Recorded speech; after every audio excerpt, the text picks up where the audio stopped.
உயிர்த்தெழுந்து நேற்றும் இன்றும் மாறாதிருக்கிற ஆண்டவராகிய இயேசு கிறிஸ்துவின் நாமத்தில் உங்கள் எல்லாருக்கும் என்னுடைய அன்பின் வாழ்த்துக்கள்.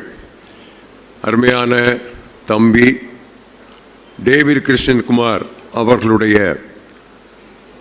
நன்றி ஏறெடுப்பு விழாவிலே உங்களோடு கூட கலந்து கொண்டு ஒரு பக்கம் துக்கம் இருந்தாலும் இன்னொரு பக்கம் நம்பிக்கை பெருகுகிற சூழ்நிலையிலே தேவனுடைய வார்த்தையை பகிர்ந்தளிக்கும் இந்த வாய்ப்பை எனக்கு தந்த இந்த குடும்பத்தாருக்கும் உறவினர்களுக்கும் நண்பர்களுக்கும் என்னுடைய நன்றியை நான் தெரிவித்துக் கொள்கிறேன். இப்பொழுது நாம் வாசிக்க கேட்ட வேத பகுதியில் இருந்துதான் எந்த மரண வேளை என்றாலும், அது ஸ்தோத்திர கூட்டம் என்றாலும், அது ஒரு மரண அறிவிப்பு என்றாலும் குறிக்கப்படுகிற வசனம் பிலிப்பியர் 1:21. For me to live is Christ, but to die is gain. கிறிஸ்து எனக்கு ஜீவன் அல்லது வாழ்வு, சாவு எனக்கு ஆதாயம் அல்லது லாபம். ஏன் இறப்பை லாபம் என்று திருமறை அழைக்கிறது? சாவை குறித்த திருமறையின் நோக்கும் சாவை குறித்த உலக நோக்கும் முற்றிலும் வேறுபாடானவை, முரண்படுபவை. They are not only different, they are diametrically opposed to each other. அப்படிப்பட்ட சூழ்நிலையிலே கிறிஸ்தவர்களாகிய நாம் இப்படிப்பட்ட சந்தர்ப்பங்களிலே இறப்பின் லாபங்களை நாம் நினைவுபடுத்திக் கொள்ளுவது, இறப்பை குறித்த நமது பார்வையையும் இறப்பை குறித்த இயேசுவை அறியாத மக்களுடைய பார்வையையும் வேறுபடுத்தி காட்டுவதோடு அவர்களுக்கு ஒரு சாட்சியாக நாம் உயிருள்ள தேவனுக்காக நிற்பதற்கு அது ஒரு நல்ல வாய்ப்பாக அமையும். இரண்டும் கலந்ததுதான் இந்த இறப்பு என்பது. நம்பிக்கையும் உண்டு, நம்பியிருந்த காரியம் பொய்த்து போயிற்றே என்ற நினைவும் நிறைவாக இருக்கிற ஒரு சந்தர்ப்பம். இந்த நாளிலே உங்களோடு கூட இறப்பின் லாபங்கள் அல்லது மரணத்தின் ஆதாயங்கள் அல்லது ஆசீர்வாதங்கள் என்ற தலைப்பில் எனக்கு தரப்பட்ட 25 நிமிடங்களிலே நான் பகிர்ந்து கொள்ள விரும்புகிறேன். What are the gains of death? What are the blessings of death? Number 1, release. Release, அதாவது முழு விடுதலை. ஏன் முழு விடுதலை என்று சொல்கிறேன் என்றால், இறப்புக்கு முன்னால் நாம் அனுபவிக்கிற விடுதலையின் பரிமாணங்கள் எல்லாம் சற்று குறைவானவைதான். They are not comparable to the full and complete and final release that we are going to experience. முதலாவது, நாம் பாவத்திலிருந்து முழுமையாக விடுதலை பெற போகிறோம். அப்படியானால் இன்றைக்கு பாவத்திலிருந்து முழுமையான விடுதலை இல்லையா? இல்லை. நாம் பாவத்தின் தண்டனையிலிருந்து ரட்சிக்கப்பட்டு விட்டோம். Saved from the penalty of sin. பாவத்தின் வல்லமையிலிருந்து இன்று நாம் விடுவிக்கப்பட்டு கொண்டிருக்கிறோம். We are being delivered from the power of sin today. ஒரு நாள் வரும், அதுதான் நம்முடைய இறப்பின் நாள். அன்று நாம் பாவத்தின் பிரசன்னத்திலிருந்தே நாம் விடுவிக்கப்படுவோம். We had already been delivered from the penalty of sin. Now we are being delivered from the power of sin. A day comes, that would be our day of departure from this earth, when we will be delivered from the very presence of sin. Yes, death is a release. Not only from sin, but also from pain. இன்றைக்கு நம்ம எல்லாருக்கும் வலியும் வேதனையும் உண்டு. There is no one who is 100% healthy physically or spiritually. We all have our diseases. உங்களை பார்த்து ஒரு சரீர சுகக்கேடும் இல்லாதவர்கள் கையை உயர்த்துங்கள் என்று நான் சொன்னால், அதில் யாராவது கையை உயர்த்தினால் நான் உடனே சிரித்து கொண்டு சொல்வேன், that is the greatest lie ever told in the world. உலகத்திலே சொல்லப்படுகிற மிகப்பெரிய பொய் அதுதான். வயிற்று வலி தலைவலி இல்லாவிட்டாலும் அங்குமிங்கும் 1-2 முகப்பருவாது இருக்கும். அது குறைபாடு தானே, அது நிறைவு கிடையாதே. எல்லாருக்கும் நமக்கு குறைபாடு உண்டு. எத்தனை ஹீலிங் எக்ஸ்பீரியன்சஸ் இருந்தாலும் நம்ம எல்லாருக்கும் வேதனை என்று ஒன்று இன்று உண்டு, இருக்கத்தான் செய்யும். ஆனால் when we reach the glory land, the shores of eternity, there will be no more pain, no more sorrow, no more crying, and no more death. Is not death a gainful experience? We also will be delivered from strain. First from sin, then from pain, then from strain. அதாவது உழைப்பின் வேதனை. Why do you sweat? Why do we find not sufficient appreciable fruit from our labor? The land was cursed following the disobedience of our first parents.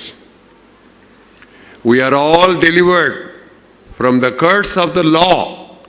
நியாயப்பிரமாணத்தின் சாபத்திலிருந்து நாம் எல்லாரும் விடுவிக்கப்பட்டு விட்டோம். But we are not yet been delivered from the curse of the fall. ஆனால் விழுகையின் காரணமாக உலகத்திற்குள் வந்த சாபத்திலிருந்து நாம் இன்னும் விடுவிக்கப்படவில்லை. What is one of the curses of the fall? Pain at the time of childbirth. 10 பேர் கூடி உபவாசித்து 10 நாட்கள் ஜெபித்தாலும் பிரசவ வேதனை இல்லாமல் இராது, அது இருக்கத்தான் செய்யும். We are not delivered from the curse of the fall. இது தெரியாததனால்தான் இன்றைக்கு ஏராளமான துருபதேசங்கள். Once again I tell you, we are delivered only from the curse of the law. நியாயப்பிரமாணத்தின் சாபத்திலிருந்து தான் நாம் மீட்கப்பட்டுள்ளோம். விழுகையின் சாபத்திலிருந்து நாம் இன்னும் மீட்கப்படவில்லை. விழுகையின் சாபத்திலிருந்து மீட்பு மரணத்தின் நாளிலே மகிமைக்குள்ளே நாம் பிரவேசிக்கும் பொழுது நமதாகிறது, நமக்கு சொந்தமாகிறது. Why is death again? ஏன் இறப்பு ஒரு லாபம்? It's a deliverance from sin. பாவத்திலிருந்து முழு விடுதலை. It is deliverance from pain. சரீர வேதனையிலிருந்து முழு விடுதலை. And it is deliverance from strain. உழைப்பின் கசப்பிலிருந்து முழு விடுதலை. எனவே தான் கல்லறை தோட்டத்திலே வாசகம், ரெஸ்ட் இன் பீஸ். அவர்கள் ஓய்ந்திருக்கிறார்கள். Number 2, the second blessing of death is reunion. திரும்ப சேர்ப்பு. First it is release, secondly it is reunion, திரும்ப சேர்ப்பு. 3 முக்கியமான காரியங்களிலே நாம் திரும்ப சேர்ப்பு, சேர்தல் என்பதை நாம் அனுபவிப்போம். First of all, we are reunited with our loved ones, with our dear ones who departed from us earlier than us. நமக்கு முன்பாக நம்மை விட்டு பிரிந்து கடந்து சென்றவர்களோடு மறுபடியும் நாம் இணைக்கப் போகிறோம். எப்படி சொல்லுகிறோம்? அங்கே போன பிறகு சகோதரிக்கு டேவிட் கிருஷ்ணகுமார் அடையாளம் தெரியுமா? எனக்கு வேதம் புரிந்த வகையிலே அடையாளம் தெரியும் என்றுதான் நான் நம்புகிறேன்.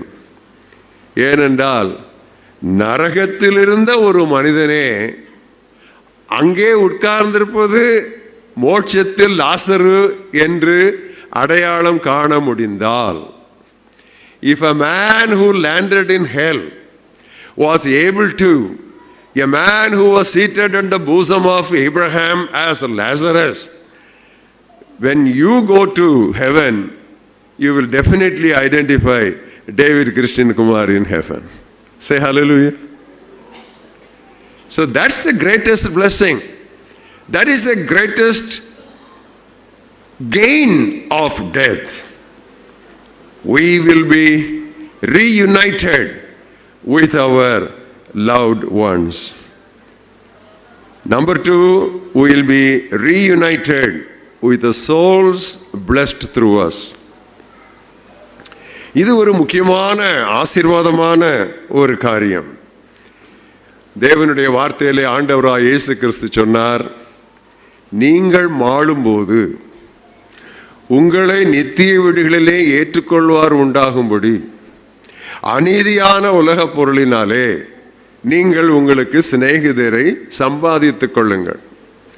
The souls whom we win, investing our time, investing our talents, investing our treasures, are there if they had gone before us to welcome us with open hands. நமது தனத்தின் மூலமாக, நம்முடைய தருணத்தின் மூலமாக, நம்முடைய தாளந்துகளின் மூலமாக நமக்கு முன்னால் கிறிஸ்துவிடம் சேர்க்கப்பட்டு விண்ணகம் சென்றவர்கள் நாம் மாளும்போது நம்மை விரித்த கரங்களோடு அவர்கள் வரவேற்பார்கள். அதுதான் இயேசு கிறிஸ்து அன்று சொன்ன அந்த முக்கியமான ஆசீர்வாதத்தினுடைய விளக்கம் என்பது நான் முழு நிச்சயமாக நம்புவது. மட்டுமல்ல, பழைய பரிசுத்தவான்களோடும் நாம் சேர்கிற ஒரு பெரிய பாக்கியம் கிடைக்கும். ஆபிரகாம் பரலோகத்திலே இருந்தார். அவருடைய மடி ஒரு மனிதனுக்கு அடையாளம் காண முடிந்தது. அது ஆபிரகாம் என்று தெரிந்தது. எப்படி தெரிந்தது? நரகத்திற்கு போன பிறகும் என் தகப்பனாகிய ஆபிரகாமே என்று கூப்பிடுகிறான். நான் அடிக்கடி நினைப்பேன், why the hell you went to hell if Abraham had been your father? Abraham உன்னுடைய தந்தையாய் இருந்தால் நீ ஏண்டா போய் நரகத்தில் போய் விழுந்தா என்று எனக்கு கேட்க தோன்றுகிறது. அவனை நரகத்தில் போட்ட பிறகும் கூட யூதனுக்கு யூதன் என்கிற பெருமை போகவே போகாது. எப்படி நம்மளே சிலருக்கு இந்த ஜாதி பெருமை ஒன்று உண்டல்லவா, ஜாதி பிசாசு, அது எந்த ஊழியக்காரனாலே விரட்ட முடியாது. அது உபவாசத்தால் கூட போகாது. அப்படிப்பட்ட ஒரு பிரச்சனை அங்கே நரகத்தில் இருந்து என் பிதாவே என் தந்தையே என்று சொல்லுகிறான். அப்படியானால் ஆபிரகாமை நாம் எல்லாரும் பார்க்க போகிறோம். மோசேயும் எலியாவும் நாம் நினைக்கிறோம் அவர்கள் இயேசு கிறிஸ்துவை மறுரூபமலையிலே வந்து பார்த்தார்கள். நாம் அவர்களை பார்க்க போகிறோமா? கண்டிப்பாக நாம் பார்க்க போகிறோம். ஏன் தெரியுமா? அவர்கள் மேகம் போன்ற திரளான சாட்சிகள். They are such a big cloud of witnesses. அத்தனை திரளான சாட்சிகள். அவர்கள் இப்பொழுது நம்மை சூழ்ந்து நின்று நமது கிறிஸ்தவ ஓட்டத்திலே நாம் விரைவாக ஓடி பந்தய பொருளை பெற்றுக்கொள்ளும்படி அப் அப் அப் என்று கைதட்டி கொண்டிருக்கிறார்கள். அன்றொரு நாளிலே நாம் முடிவை எட்டும் பொழுது அவர்கள் நம்மை அரவணைத்து முத்தமிடுவார்கள் என்பது என்னுடைய விசுவாசம். நாம் கிறிஸ்துவின் முழு உலக திருச்சபையை அங்கே நாம் பார்க்க போகிறோம். எனக்கு ஒரு ஆசை உண்டு.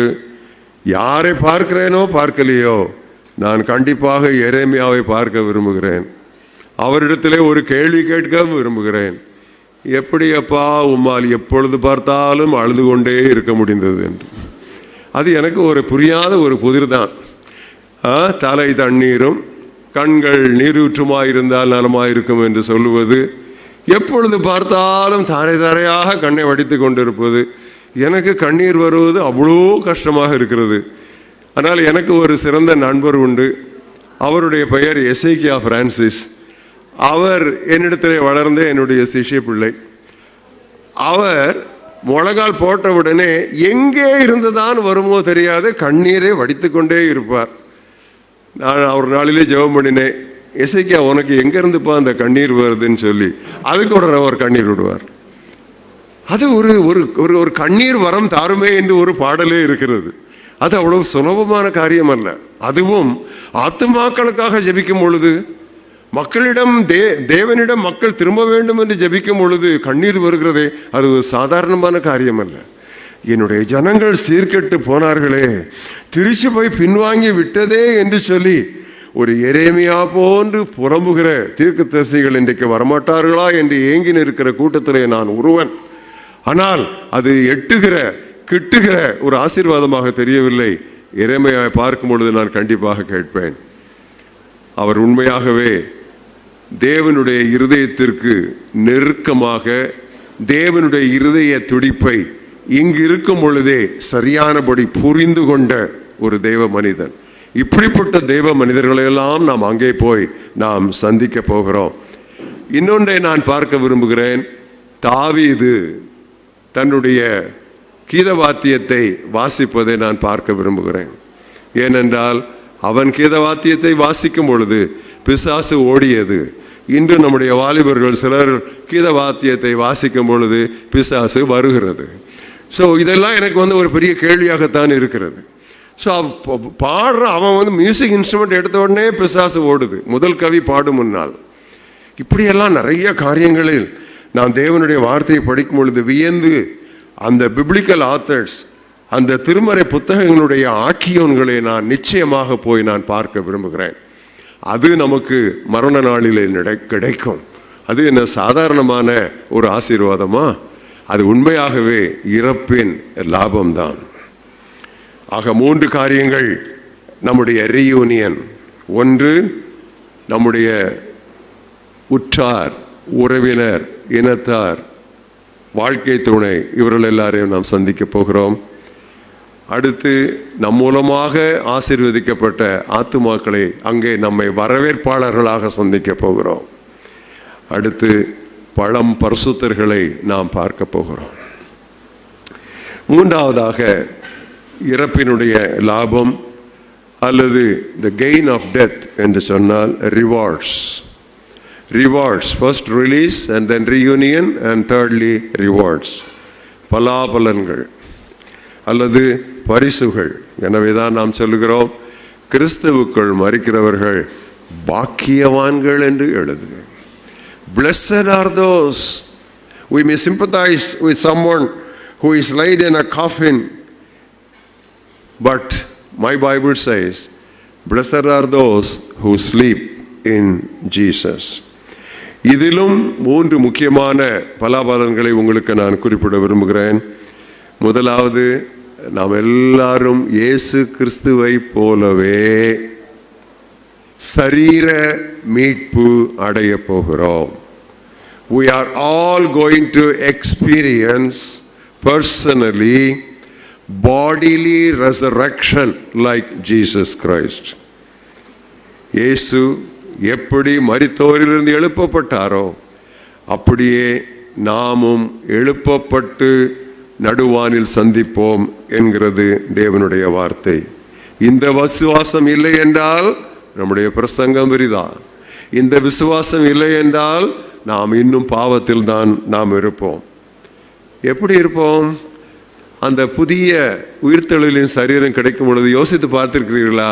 அது எப்படி இருக்கும் என்று நான் யோசித்து பார்த்து ஓரளவுக்கு எனக்கு தெரிந்த ஒரு விடையை இந்த உலகத்திலே மிகவும் பிரசித்தி பெற்று தேவனால் வல்லமையாய் பயன்படுத்தப்பட்டு வந்த சிறந்த வேத பண்டிதர் டாக்டர் டேவிட் பாசன் மூலமாக நான் அதை ஊர்ஜிதப்படுத்தி கொண்டேன்.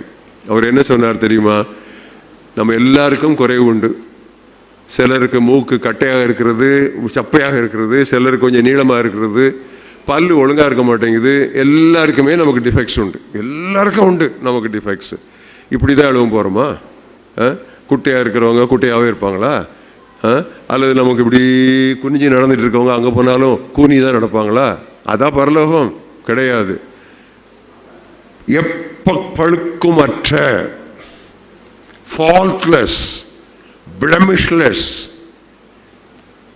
Jesus Christ, 33-year-old Jesus of Nazareth எப்படி இருந்தாரோ அப்படியே நாம் எல்லாரும் மாற்றப்பட போகிறோம். விசுவாசித்தால் ஹல்லேலூயா சொல்லுங்க. நான் விசுவாசிக்கிறேன், அப்படிதான் ஆக போறேன், அப்படித்தான் ஆக போறேன். மறுபடி சொல்லுகிறேன், 33.5 ஆண்டு வயது நிரம்பிய நாசரேத்து இயேசு கிறிஸ்து எப்படி இருந்தாரோ அப்படியே சற்றும் பழுதற்றவராய் அப்படிப்பட்ட ஒரு பூரண சரீரம் நமக்கு கொடுக்கப்படும். We shall be like Jesus. இயேசுவை போலவே இருப்போம். இந்த உலகத்திலே சரித்திரத்திலே ஆணழகன் யார்? ஆணழகன் யார்? இயேசு கிறிஸ்து. அதைத்தான் வர்ணிக்க முடியாமல் புத்தக ஆக்கியவன் எழுதினான், 10,000களில் சிறந்தவர், பெட்டர் than 10,000. அப்படியானால் 12,000க்கு பெட்டர் இல்லையா? அப்படி இல்லை என்னோட அர்த்தம். அதான் அந்த நம்பர் அவங்க அந்த நாட்களில் அவங்களால கிரகிக்கக்கூடிய, தட் வாஸ் இமேஜினரி லெவல். அதனால 10,000 சொன்னாங்க. இந்த உலகத்தில் உள்ள ஆணழகனாகிய இயேசு கிறிஸ்துவை போலவே நாம் ஒவ்வொருவரும் அங்கே காணப்படுவோம். Just like Jesus, the 33+year-old of Jesus of Nazareth. அடுத்த ரிவார்ட்ஸ், நம்முடைய செயல்பாடுகள், கிரியைகள் எல்லாவற்றுக்கும் பலாபலன்கள் நமக்கு அங்கே காத்திருக்கின்றன. அநேகரை நீதிக்குட்படுத்துகிறவர்கள் எப்படி இருப்பாங்க? ஆகாய மண்டலத்தில் பிரகாசிக்கிற நட்சத்திரங்களை போல இருப்பார்கள். Those who turn many to righteousness shall be like the stars in the firmament. This is the text that I have embedded and I have epitaphed on my mommy, because she was a soul winner first to last. So எந்த வசனம் அவர்களுக்கு போட வேண்டும் நினைக்கும் பொழுது, அநேகரை நீதிக்குட்படுத்துகிறவர்கள், என்னுடைய தரமையான தாயாரால் நீதிக்குட்படுத்தப்பட்ட அநேகர் இன்றைக்கு மிஷனரிகளாக இந்தியா எங்கும் இருக்கிறார்கள். நட்சத்திரங்களாக அவர்கள் மின்னிக் கொண்டிருக்கிறார்கள். பிரியமானவர்களே, நீங்கள் கிறிஸ்துவுக்குள் படுகிற பிரயாசம் விருதாவாயிராது என்று அறிந்து எப்பொழுதும் கர்த்தருடைய காரியங்களிலே பெருகிறவர்களாக இருங்கள். இது முழு நேர ஊழியருக்கு மட்டுமல்ல, முழு நேர ஊழியர் அல்லாதவருக்கும். மூன்றாவதாக நமக்கு கிடைக்க போகிற பலாபலன், மினிஸ்ட்ரி டு த லிவிங். அது என்ன மினிஸ்ட்ரி டு த லிவிங்? மரித்தும் பேசுகிற ஆசீர்வாதம். டேவிட் கின்ஸ்டன் குமார் மரித்தார், இன்னும் பேசுகிறார். அவர் இன்னும் பேசுகிறதால் தான் நாம் இத்தனை பேர் இங்கே கூடி வந்திருக்கோம். இங்கே கூடி வந்திருக்கிற இந்த குழுவினர் காக்கா கூட்டம் அல்ல, பிரியாணி கூட்டம் அல்ல. இங்கே வந்திருக்கிற இந்த கூட்டம் அருமையான சகோதரன் டேவிட் கிறிஸ்டியன் குமார் மூலமாக ஏதோ ஒரு வகையிலே பாதிக்கப்பட்டவர்கள் அல்ல, தாக்கம் பெற்றவர்கள். இவர்கள் எல்லாரும் ஏதோ ஒரு வகையில் அவருடைய ஜெப ஆவியிலே நனைந்தவர்கள், அவருடைய ஜெப வாழ்வினுடைய கனிவையும் கனிகளையும் கண்டுணர்ந்தவர்கள். அப்படிப்பட்டவர்கள் தான் இங்கே நாம் கூடி வந்திருக்கிறோம். அண்ணன் அண்ணன் அண்ணன் என்று எப்பொழுதும் அவர் என்னிடத்திலே பேசுவார். அட்மிட் ஆகிறதுக்கு முன்னதாக எங்கள் வீட்டில் வந்து, அண்ணன் நீங்கள் தலையில் கழிச்சு ஜெபம் பண்ணுங்க அனுப்புனேன். தியேட்டருக்குள்ளே கொண்டு போகிறதுக்கு முன்னால் முந்தின நாள் அவருக்கு நான் ஜெபம் பண்ணேன். ஒரு பெரிய அற்புதத்தை நாங்கள் எதிர்பார்த்தோம். ஆனால் அதைவிட மேலான ஒரு அற்புதத்தை, அவருக்கு தேவன் கொடுக்க வேண்டிய பலாபலனை அதிக நாள் தாமதிக்க கூடாது, சீக்கிரம் கொடுத்து விட வேண்டும் என்று என்னுடைய அருமையான தம்பியும் உங்கள் எல்லாருடைய நண்பருமான டேவிட் கிறிஸ்டியன் குமாரை தம் பக்கமாக ஆண்டவர் அழைத்து கொண்டார். அவர் எப்படி இன்றைக்கு நமக்கு ஊழியம் செய்கிறார்? வாழ்க்கை எவ்வளவு குறுகியது, the brevity of life அவர் நமக்கு கற்றுத்தருகிறார். certainty of death, மரணத்தின் நிச்சயத்தை அவர் நமக்கு சொல்லித் தருகிறார். necessity to stay prepared, எப்பொழுதும் ஆயத்தமாக இருக்க வேண்டியதன் அவசியத்தையும் அவர் நமக்கு வலியுறுத்துகிறார். Release, reunion, reward. நாம் என்ன செய்ய வேண்டும்? Live as if this is your last day on earth. இதுதான் இப்பூமியில் இப்புவியில் உங்களுடைய இறுதி நாள் என்று நினைத்து வாழுங்கள். We are all in the 4th year of grace. நாம் எல்லாரும் நமது 4ஆம் கிருபை ஆண்டிலே இருக்கிறோம். ஏற்கனவே வெட்டி தள்ளப்பட வேண்டியவர்கள். அங்குமெங்கும் சில கனிகளை கொடுத்தோம், ஆனால் போதுமான கனிகள் கொடுக்காதவர்கள். இது ஏன் நிலத்தை பாழாக்கி கொண்டு இருக்க வேண்டும்? இன்னொரு வருஷம் விடு, 3 வருஷம் தானே, இன்னும் 1 வருஷம் விடு, இன்னும் நான் கொத்தி எரு போடுவேன், நீர் பாய்ச்சுவேன், வேலி அடைப்பேன், கனி கொடுத்தால் பார்ப்போம், இல்லை என்றால் வெட்டி தள்ளுவோம்.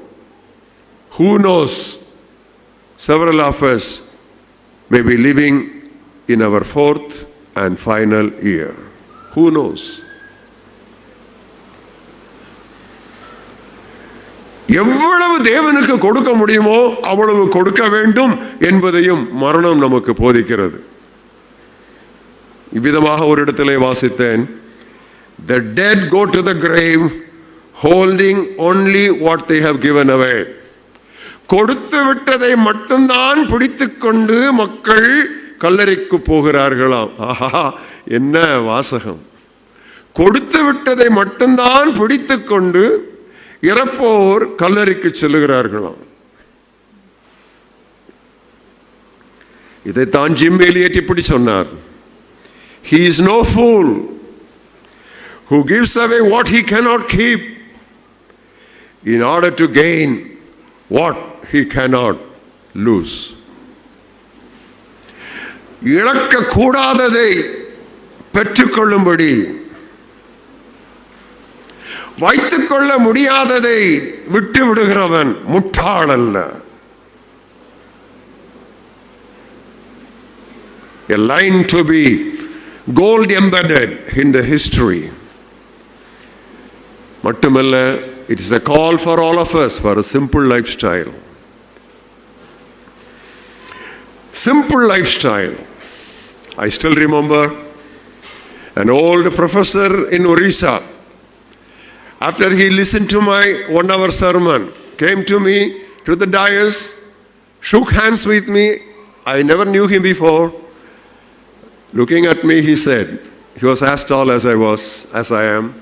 This is what he said: Brother Stanley, God will use you mightily in future. I see all those signs in you during that last 1 hour. But I want to tell you one advice, give you one advice. Simple living, high thinking. Simple living, high thinking. எளிய வாழ்க்கை, உயர்ந்த சிந்தனை. I have never forgotten it, and I am strictly following it. As a testimony, I can say I am strictly following it. Simple living, high thinking. இதை நமக்கு கற்றுத்தருவது இவ்விதமான சமயங்கள். பில்லி Sunday சொன்னார், I want to preach like a dying man to dying men. மரித்துக் கொண்டிருக்கிறவன் மரித்துக் கொண்டிருக்கிறவர்களுக்கு பிரசங்கிப்பது போல் நான் பிரசங்கிக்கிறேன் என்று சொன்னார். பில்லி Sunday ஊழியத்தில் இருக்கிற அத்தனை பேருக்கும் நான் சொல்லுகிற அல்லது விடுகிற ஒரு சவால், திருவசனத்தை நீங்கள் தனித்தாள் ஆத்ம ஆதாயத்தில் கடத்துகிறீர்களோ இல்லையோ, சிறு குழுக்களிலே திருவசனத்தை பகிர்ந்து கொள்கிறீர்களோ இல்லையோ, அல்லது வித கூடுகைகள் மேடையில் இருந்து பேசுகிறீர்களோ இல்லையோ, ஒன்றை நினைவில் வைத்துக் கொள்ளுங்கள். This may be the last chance for you to share the word, and this may be the last chance for that man who is a hearer as the last opportunity to hear God's word. பேசுகிற உங்களுக்கு திருவசனத்தை கடத்துவதற்கு இதுவே கடைசி வாய்ப்பாக இருக்கலாம். மட்டுமல்ல, கேட்டுக்கொண்டிருக்கிற அந்த நபருக்கும் திருவசனத்தை கேட்பதற்கு இதுவே கடைசி வாய்ப்பாக இருக்கலாம். There be a sense of urgency that will grip all of us as we are at the very beginning of this blessed 2024. இந்த 2024 ஆண்டின் துவக்கத்தில் இருக்கிற நாம் ஒவ்வொருவரையும் இவ்வித கருத்துக்கள் ஒரு தாக்கத்தை ஏற்படுத்தி ஒரு அவசர உணர்வுக்குள் நம்மை நடத்துவதாக. C.T. Studd என்கிற great cricketer, this is what he said: only one life, it will soon be past. What's done for Christ alone shall last. வாழ்க்கை ஒன்றே, கடந்து போகும் சீக்கிரமே, கிறிஸ்துவுக்காய் செய்தது மட்டுமே நிலைக்கும் என்றுமே. Shall we all stand up to commit each of us before we hear the testimonies of our dear departed brother? Personally, we will make a fresh commitment or renew our commitment on this golden occasion. Eyes closed, heads bowed down, hearts lifted up.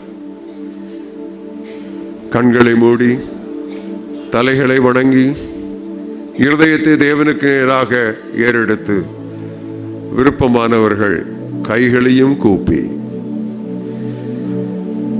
ஆண்டவரே, நீர் எனக்கு கொடுத்திருக்கிற இந்த ஒரே வாழ்க்கையை, அந்த வாழ்க்கையின் எஞ்சிய நாட்களை, மாதங்களை, ஆண்டுகளை உமக்குள்ளாக, உமக்காக, உமக்கு பிரியமாக, உமக்கு மகிமையாக செலவழிக்க இன்னொரு முறை ஆண்டவரே என்னை நான் அர்ப்பணிக்கிறேன். ஏற்கனவே நான் செய்த அர்ப்பணிப்பை இன்று மறுபடியும் நான் புதுப்பிக்கிறேன். கர்த்தாவே, என்னுடைய வாழ்க்கை இன்று போல் நாளை இருக்கக்கூடாது. கர்த்தாவே, என்னுடைய வாழ்க்கை 2023 போல் 2024 இருக்கக்கூடாது. நான் ஏறிக்கொண்டே போக வேண்டும். என்னுடைய ஜெபம் கூடிக்கொண்டே போக வேண்டும். என்னுடைய பரிசுத்தம் உயர்ந்து கொண்டே போக வேண்டும். என்னுடைய தியாகம் அதிகரித்துக் கொண்டே போக வேண்டும். நித்தியத்தை குறித்த என்னுடைய நோக்கு ஆழமாகிக் கொண்டே போக வேண்டும். நான் எனக்கு எனக்கு என்பது மாறி நமக்கு, உங்களுக்கு என்று சொல்லி நான் பிறருக்கு ஆசீர்வாதமாக இருந்து கொண்டே இருக்க வேண்டும். இதற்காக இந்த ஆண்டின் துவக்கத்திலேயே என்னை மறுபடியுமாக அர்ப்பணிக்கிறேன். இயேசுவின் நாமத்தில் பிதாவே, ஆமென்.